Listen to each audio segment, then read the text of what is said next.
Debate coming up in a moment. It will be moderated by our own Nora O'Donnell and Margaret Brennan. Ohio Senator J.D. Vance and Minnesota Governor Tim Walz take the stage. Well, they've taken the stage, so stick with us here and join us also on our streaming channel, CBS News 24/7, for exclusive content you won't see anywhere else. Thank you for joining us.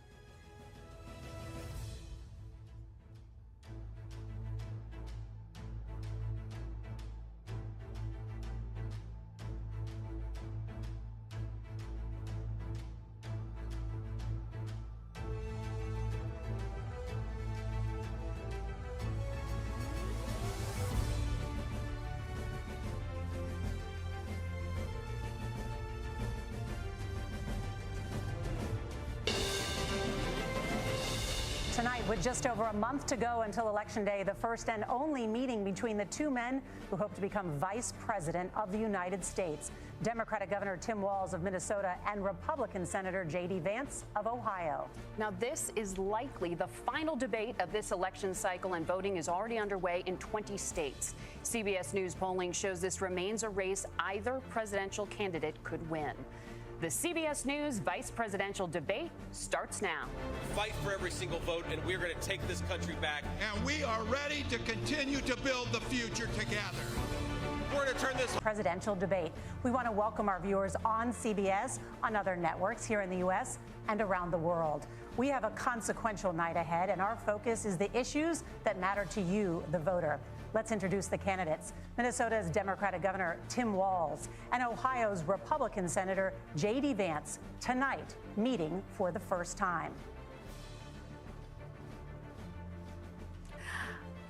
I'm Margaret Brennan. In order to have a thoughtful and civil debate, these are the rules that both campaigns have agreed to. Questions will be directed at one candidate, who will have 2 minutes to respond. The other candidate will be allowed 2 minutes for rebuttal.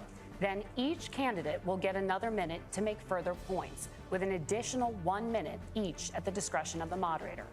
The primary role of the moderators is to facilitate the debate between the candidates, enforce the rules, and provide the candidates with the opportunity to fact-check claims made by each other.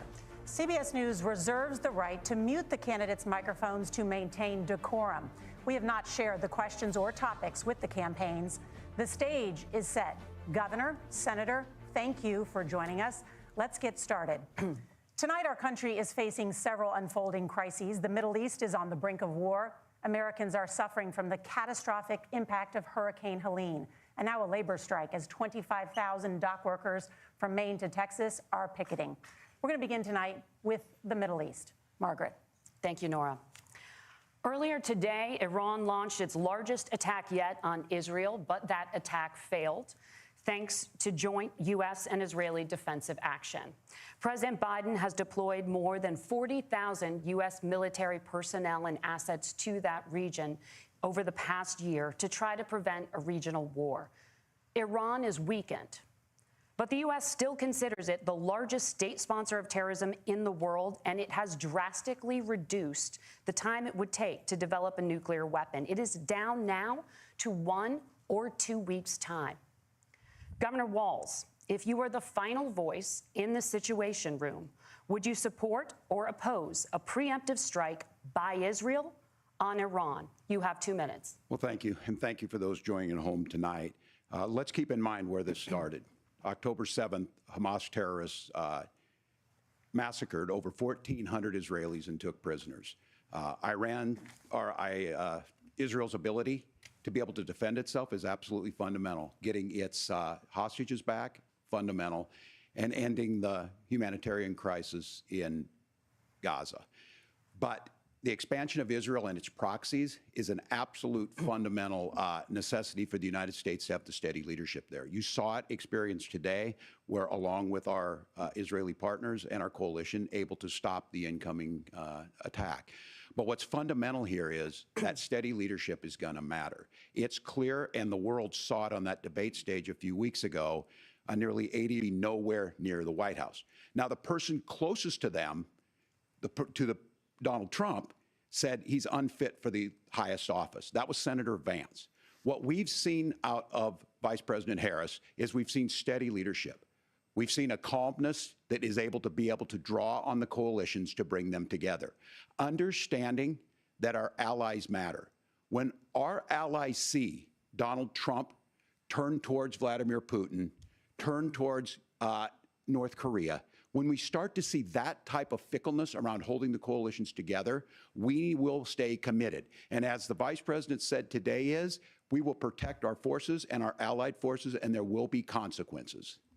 Governor, your time is up. Senator Vance, the same question. Would you support or oppose a preemptive strike by Israel on Iran? You have 2 minutes. So, Margaret, I want to answer the question. First of all, thanks, Governor. Thanks to CBS for hosting the debate. And thanks, most importantly, to the American people who are watching this evening on the GI Bill after I enlisted in the Marine Corps and served in Iraq. And so I stand here asking to be your vice president with extraordinary gratitude for this country, for the American dream that made it possible for me to live my dreams. And most importantly, I know that a lot of you are worried about the chaos in the world and the feeling that the American dream is unattainable. I want to try to convince you tonight over the next 90 minutes that if we get better leadership in the White House, if we get Donald Trump back in the White House, the American dream is going to be attainable once again. Now, to answer this particular question, we have to remember that as much as Governor Walz just accused Donald Trump delivered stability in the world, and he did it by establishing effective deterrence. People were afraid of stepping out of line. Iran, which launched this attack, has received over $100 billion in unfrozen assets thanks to the Kamala Harris administration. What do they use that money for? They use it to buy weapons that they're now launching against our allies, and God forbid, potentially launching against the United States as well. Donald Trump recognized that for people to fear the United States, you needed peace through strength. They needed to recognize that if they got out of line, the United States global leadership would put stability and peace back in the world. Now, you asked about a preemptive strike, Margaret, and I want to answer the question. Look, it is up to Israel what they think they need to do to keep their country safe, and we should support our allies wherever they are when they're fighting the bad guys. I think that's the right approach to take with the Israel question. Thank you, Senator. Governor Walz, do you care to respond to any of the allegations? Well, look, Donald Trump was in office. We'll sometimes hear a revisionist history, but when Donald Trump was in office, it was Donald Trump who we had a coalition of nations that had boxed Iran's nuclear program in, the inability to advance it. Donald Trump pulled that program and put nothing else in its place. So Iran is closer to a nuclear weapon than they were before because of Donald Trump's fickle leadership. And when Iran shot down an American aircraft in international airspace, Donald Trump tweeted, because that's the standard diplomacy of Donald Trump. And when Iranian missiles did fall near U.S. troops and they received traumatic brain injuries, Donald Trump wrote it off as headaches. Look, our allies understand that Donald Trump is fickle. He will go to whoever has the most flattery or where it makes sense to him. Steady leadership like you witnessed today, like you witnessed in April. Both Iranian attacks were repelled. Our coalition is strong, and we need the steady leadership that Kamala Harris is providing. Senator Vance, the U.S. did have a diplomatic deal with Iran to temporarily pause parts of its nuclear program, and President Trump did exit. Close to a nuclear weapon today as they have ever been. Close to a nuclear weapon today as they have ever been. And Governor Walz, you blame Donald Trump. Who has been the vice president for the last 3.5 years? And the answer is your running mate, not mine. Donald Trump consistently made the world more secure. Now, we talk about the sequence of events that led us to where we are right now, and you can't ignore October the 7th, which I appreciate Governor Walz bringing up. But when did Iran and Hamas and their proxies attack Israel? It was during the administration of Kamala Harris. So Governor Walz can criticize Donald Trump's tweets, but effective, smart diplomacy and peace through strength is how you bring stability back to a very broken world. Donald Trump has already done it once before. Ask yourself at home, when was the last time, I'm 40 years old, when was the last time that an American president didn't have a major conflict break out? The only answer is during the 4 years that Donald Trump was president. Gentlemen, we have a lot to get to. Nora? Margaret, thank you. In 10 Americans, and more than 60% of Republicans under the age of 45 favor the U.S. taking steps to try and reduce climate change. Senator, what responsibility would the Trump administration try and reduce the impact of climate change I'll give you 2 minutes. Sure. So first of all, let's start with the hurricane, because it's an unbelievable, unspeakable human tragedy. I just saw today actually a photograph of 2 grandparents on a roof with a 6-year-old child, and it was the last photograph ever taken of them because the roof collapsed and those innocent people lost their lives. And I'm sure Governor Walz joins me in saying our hearts go out to those innocent people, our prayers go out to them, and we want as robust and aggressive as a federal response as we can get to save as many lives as possible, and then of course afterwards to help the people in those communities rebuild. I mean, these are communities that I love. Some of them I know very personally in Appalachia, all across the Southeast. They need their government to do their job, and I commit that when Donald Trump is president again, the government will put the citizens of this country first when they suffer from a disaster.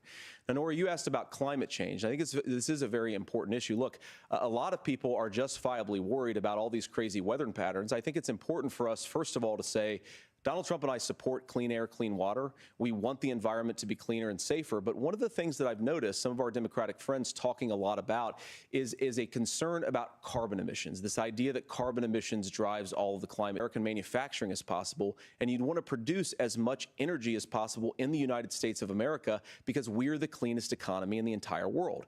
What have Kamala Harris's policies actually led to?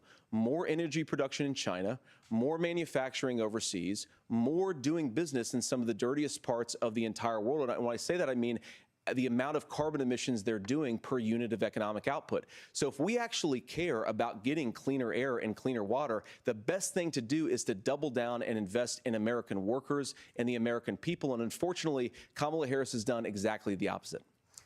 Governor Walz, you have 2 minutes to respond. Well, we got close to an agreement because all those things are happening. Look, first of all, it is a horrific tragedy with this hurricane, and my heart goes out to the folks that are down there in contact with the governors. I serve as co-chair of the Council of Governors as we work together on these emergency managements. Governors know no partisanship. They work together. So all of the governors and the emergency responders are on the ground. Those happen on the front end. The federal government comes in, makes sure they're there to that we recover, but we're still in that phase where we need to make sure that they're staying there, staying focused. Now look, coming back to the climate change issue, there's no doubt this thing roared onto the scene faster and stronger than anything we've seen. Senator Vance has said that there's a climate problem in the past. Donald Trump called it a hoax and then joked that these things would make more beachfront property to be able to invest in. What we've seen out of the Harris administration now, the Biden-Harris administration, is we've seen this investment. We've seen massive investments, the biggest in global history that we've seen in the Inflation Reduction Act, has created jobs all across the country. 2,000 in Jeffersonville, Ohio, taking the EV technology that we invented and making it here. 200,000 jobs across the country. The largest solar manufacturing plant in North America sits in Minnesota. But my farmers know climate change is real. They've seen 500-year droughts, 500-year floods back to back. But what they're doing is adapting, and this has allowed them to tell me, look, I harvest corn, I harvest soybean, and I harvest wind. We are producing more natural gas and more oil at any time than we ever have. We're also producing more clean energy. So the solution for us is to continue to move forward, that climate change is real. Reducing our impact is absolutely critical, but this is not a false choice. You can do that at the same time you're creating the jobs that we're seeing all across the country. That's exactly what this administration has done. We are seeing us becoming an energy superpower for the future, not just the current. And that's what absolutely makes sense. And then we start thinking about how do we mitigate these disasters. Thank you. Senator, I want to give you an opportunity to respond there. The governor mentioned that President Trump has called climate change a hoax. Do you agree?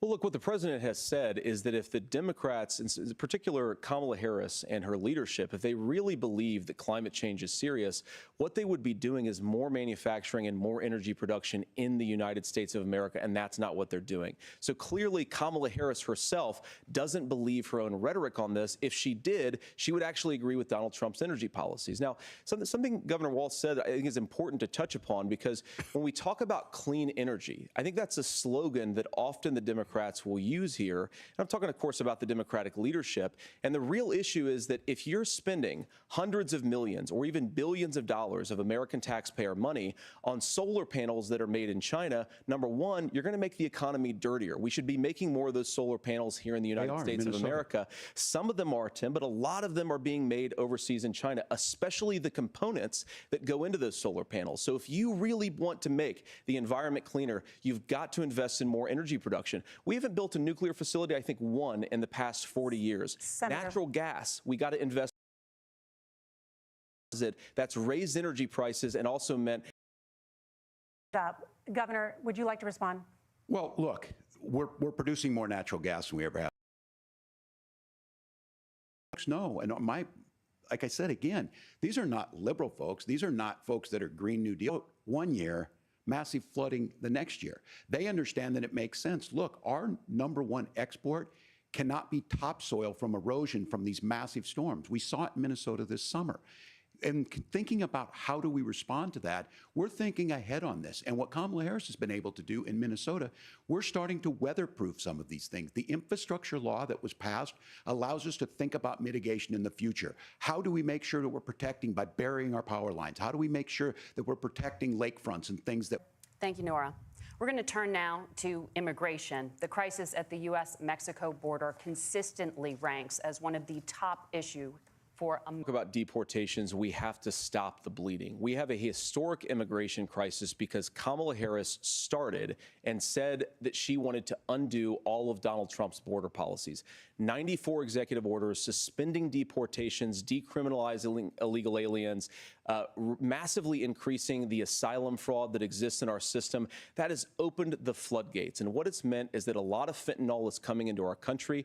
I had a mother who struggled with opioid addiction and has gotten clean. I don't want people who are struggling with addiction to be deprived of their second chance because Kamala Harris let in fentanyl into our communities at record levels. So you've got to stop the bleeding. You've got to re-implement Donald Trump's border policies, build the wall, re-implement deportations. And that gets me to your point, Margaret, about what do we actually do? So we've got 25 million illegal aliens who are here in the country. What do we do with them? I think the first thing that we do is we start with the criminal migrants. About 1 million of those people have committed some form of crime in addition to crossing the border illegally.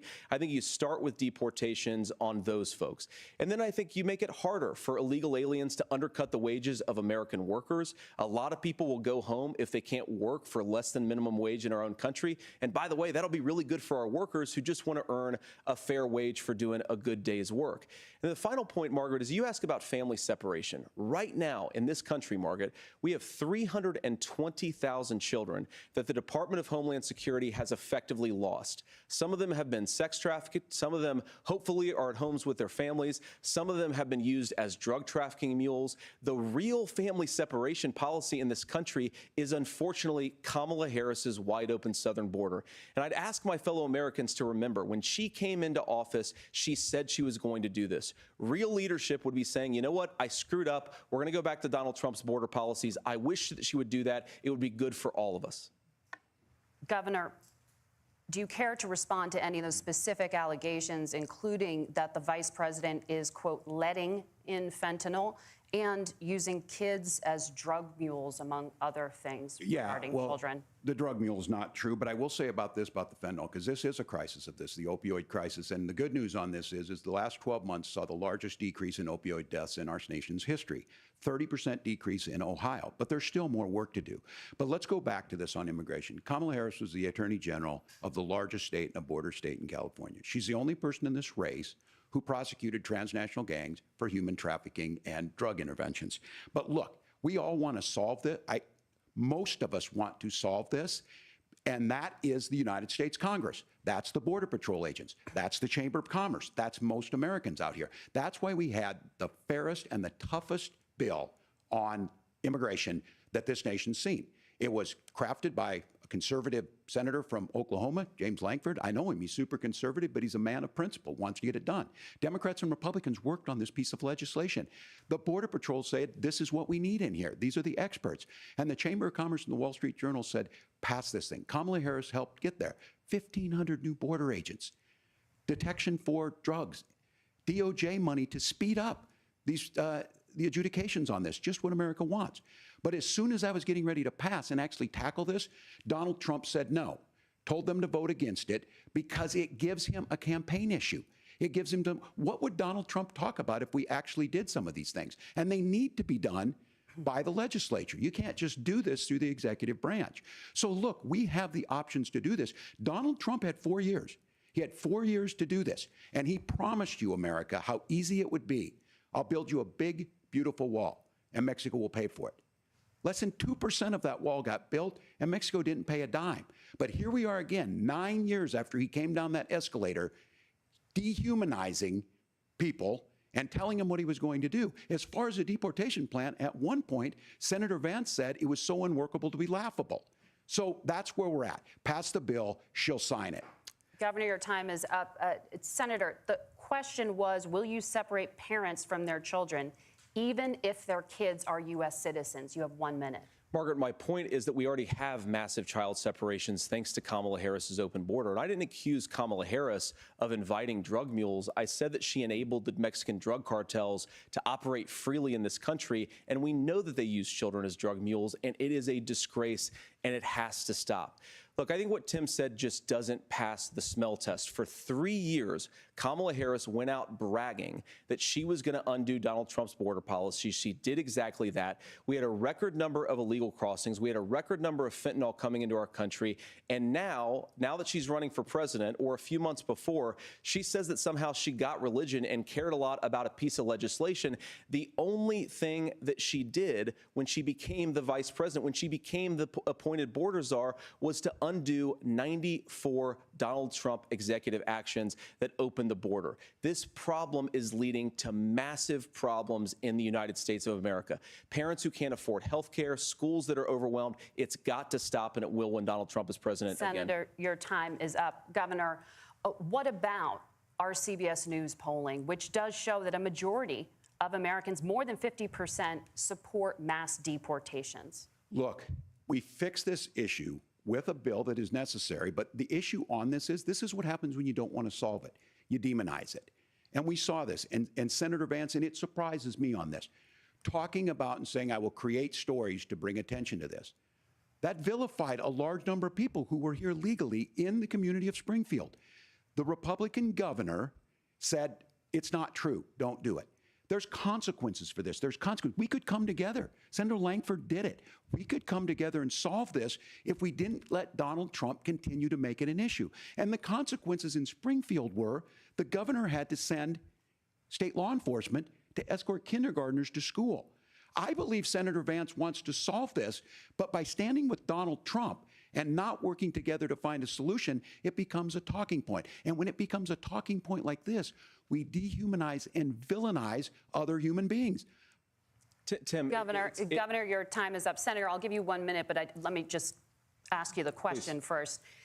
The governor has made the point, and I think as a sitting lawmaker, you know that Congress controls the purse strings and any funding.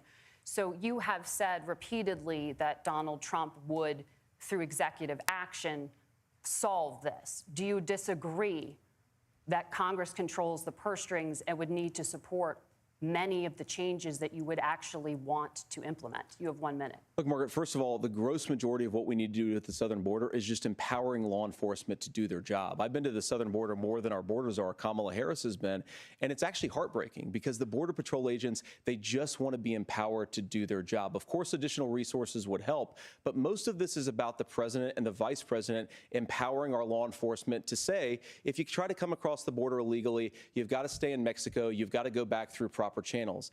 Now, Governor Walz brought up the community of Springfield, and he's very worried about the things that I've said in Springfield. Look, in Springfield, Ohio, and in communities all across this country, you've got schools that are overwhelmed. You've got hospitals that are overwhelmed. You have got housing that is totally unaffordable because we brought in millions of illegal immigrants to compete with Americans for scarce homes. The people that I'm most worried about in Springfield, Ohio, are the American citizens who have had their lives destroyed by Kamala Harris's open border. It is a disgrace, Tim. And I actually think, I agree with you. I think you want to solve this problem, but I don't think that Kamala Harris does. Senator, your time is up. Governor, you have 1 minute to respond. Yeah, well, it is law enforcement that asked for the bill.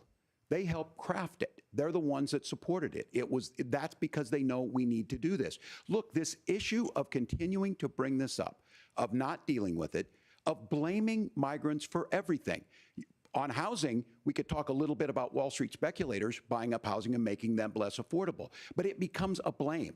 Look, this bill also gives the money necessary to adjudicate. I agree, it should not take 7 years for an asylum claim to be done. This bill gets it done in 90 days. Then you start to make a difference in this, and you start to adhere to what we know, American principles. I don't talk about my faith a lot, but Matthew 25:40 talks about, to the least amongst us you do unto me. I think that's true of most Americans. They simply want order to it. This bill does it. It's funded. It's supported by the people who do it, and it lets us keep our dignity about how we treat other people. Thank you, Governor. And just to clarify for our viewers, Springfield, Ohio does have a large number of Haitian migrants who have legal status, temporary protected status. Well, Margaret, but thank you. Senator, we have so much to get to. Margaret, I think it's important we're because going to turn now to the debate, economy. Thank Margaret, you. the rules were that The you guys economy, weren't going to fact check, and since you're fact checking me, I think it's important to say what's actually going on. So there's an application called the CBP One app, where you can go on as an illegal migrant, apply for asylum or apply for parole, and be granted legal status at the wave of a Kamala Harris open border wand. That is not a person coming in, applying for a green card and waiting for 10 years. That is the facilitation of illegal immigration, Margaret, by our own Thank you, Senator, for leadership. describing the legal process. We have so much to get to, Senator. Those laws have been on the books since 1990. Thank you, gentlemen. The CBP One app has not been on the books since 1990. It's something that Kamala Harris created, Margaret. Gentlemen, the audience can't hear you because your mics are cut. We have so much we want to get to. Thank you for explaining the legal process. Nora. Thank you, Margaret. The economy is a top concern for voters. Each of your campaigns has released an economic plan, so let's talk about the specifics.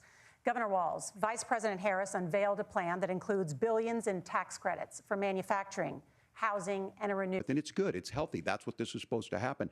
You should be listening. How's this going to impact me? The bold forward plan that Kamala Harris put out there is talking about this housing issue. The one thing is there's 3 million new houses proposed under this plan with down payment assistance on the front end to get you in a house. A house is much more than just an asset to be traded somewhere. It's foundational to where you're at. And then making sure that the things you buy every day, whether they be prescription drugs or other things, that there's fairness in that. Look, the $35 insulin is a good thing, but it costs $5 to make insulin. They were charging $800 before this law went into effect. As far as the housing goes, I've seen it in Minnesota. 12% more houses in Minneapolis, prices went down on rent 4%. It's working.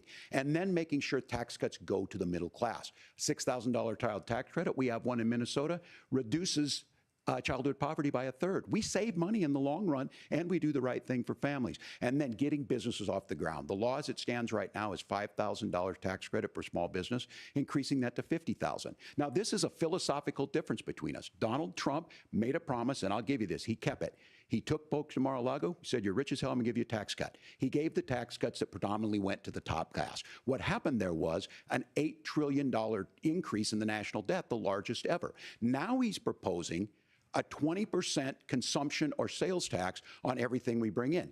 Everyone agrees, including businesses, it would be destabilizing it would increase inflation and potentially lead to a recession.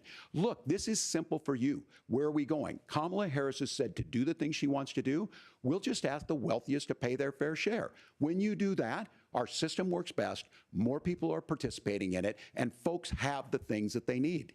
Senator, I want to give you a moment to respond on that. But similarly, the Wharton School has done an analysis of the Trump plan and says it would increase the nation's deficit by $5.8 trillion.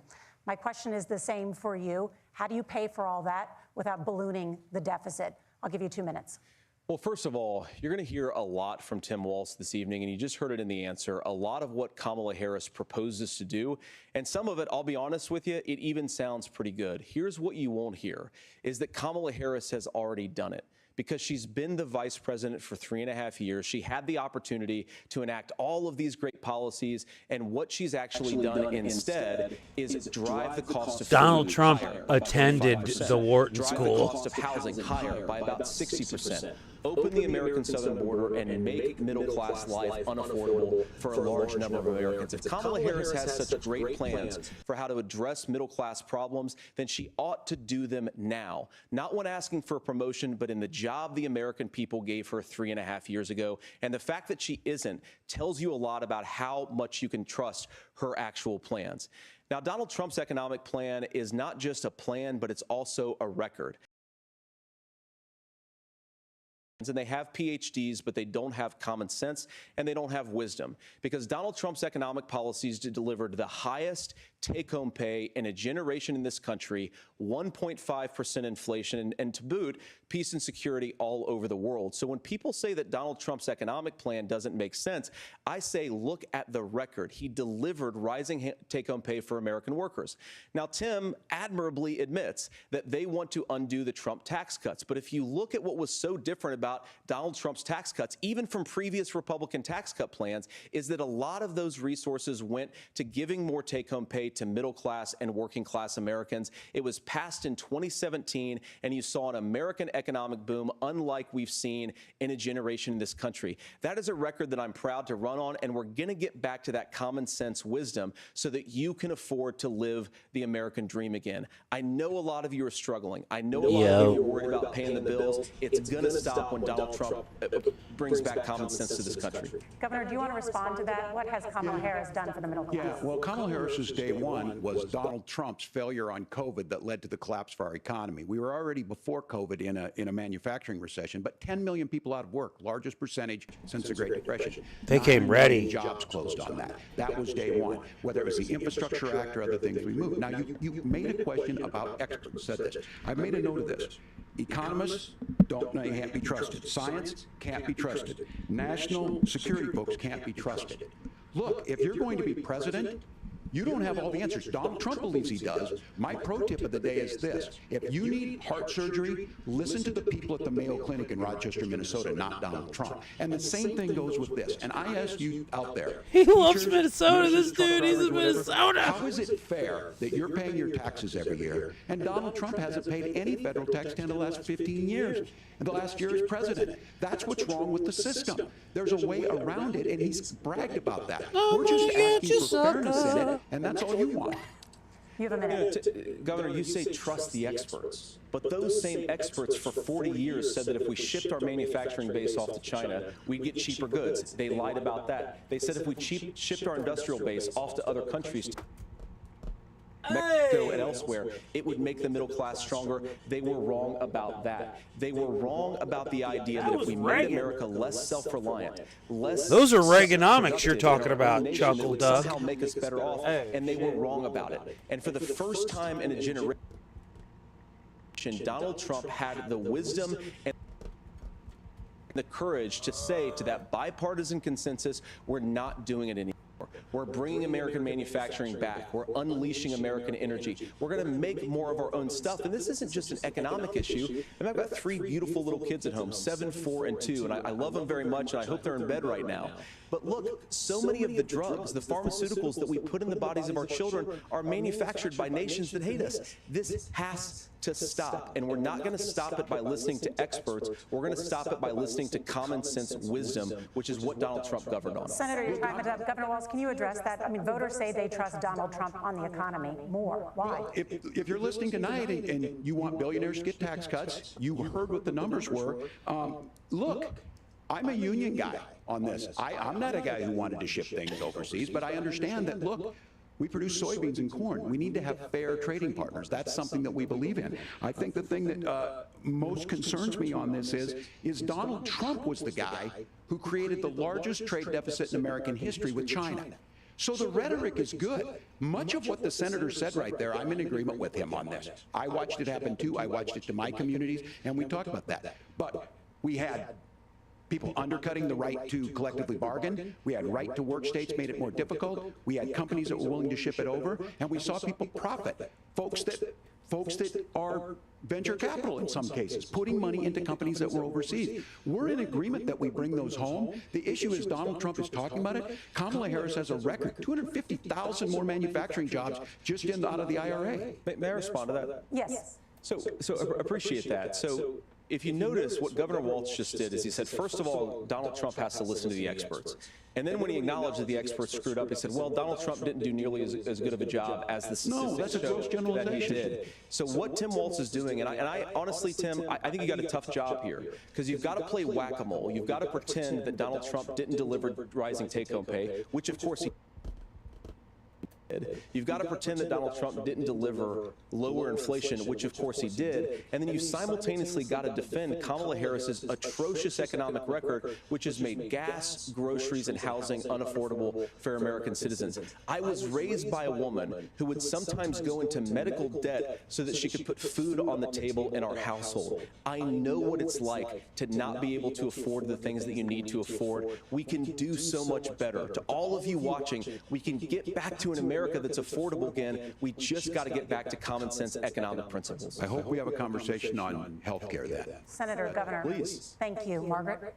We have a lot to get to ahead, gentlemen, on many topics, but right now I want to talk about personal qualifications. The vice president is often the last voice the president hears before making consequential decisions. We want to ask you about your leadership qualities. Governor Walz, you said you were in Hong Kong at the Tiananmen Square protests in the spring of 1989. But Minnesota Public Radio and other media outlets are reporting that you actually didn't travel to Asia until August of that year. Can you explain that discrepancy? Yeah, well, and to the folks out there who didn't get at the top of this, look, I grew up in small rural Nebraska, town of 400, town that you rode your bike with your buddies till the streetlights come on, and I'm proud of that service. I joined the National Guard at 17, worked on family farms, and then I used the GI Bill to become a teacher, passionate about it, a young teacher.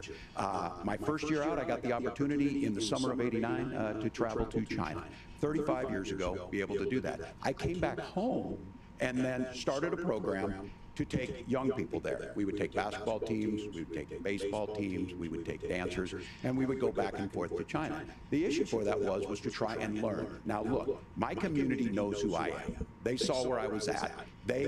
Look, I will be the first to tell you, I have poured my heart into my community. I've tried to do the best I can, but I've not been perfect. And I'm a knucklehead at times, but it's always been about that. Those same people elected me to Congress for 12 years. And in Congress, I was one of the most bipartisan people, working on things like farm bills that we got done, working on veterans benefits. And then the people of Minnesota were able to elect me to governor twice. So look, my commitment has been from the beginning to make sure that I'm there for the people, to make sure that I get this right. I will say more than anything. Many times I will talk a lot, I will get caught up in the rhetoric, but being there, the impact it made, the difference it made in my life, I learned a lot about China. I hear the critiques of this. I would make the case that Donald Trump should have come on one of those trips with us. I guarantee you he wouldn't be praising Xi Jinping about COVID, and I guarantee you he wouldn't start a trade war that he ends up losing. So this is about trying to understand the world. It's about trying to do the best you can for your community, and then it's putting yourself out there and letting your folks understand what it is. My commitment, whether it be through teaching, which I was good at, or whether it was being a good soldier or was being a good member of Congress, those are the things that I think are the values that people care about. Governor, just to follow up on that, the question was, can you explain the discrepancy? All I said on this was I got there that summer and misspoke on this. So I will just, that's what I've said. So I was in Hong Kong and China during the democracy protests went in. And from that, I learned a lot of what needed to be in governance. Thank you, Governor. Senator Vance, in 2016, you called your running mate Donald Trump unfit for the nation's highest office, and you said he could be America's Hitler. I know you've been asked many times, and you've said you regret those comments and explained you then voted for Donald Trump in 2020. But the Washington Post reported new messages last week in which you also disparaged Trump's economic record while he was president, writing to someone in 2020, quote, Trump thoroughly failed to deliver his economic populism. You're now his running mate, and you've shifted many of your policy stances to align with his. If you Thank become you for vice the constant president, rain in why should Florida Americans that trust never that you will stops. give Donald Trump the advice he needs to hear, and not just the advice he wants to hear? You have 2 minutes. Well, first of all, Margaret, because I've always been open. And sometimes, of course, I've disagreed with the president, but I've also been extremely open about the fact that I was wrong about Donald Trump.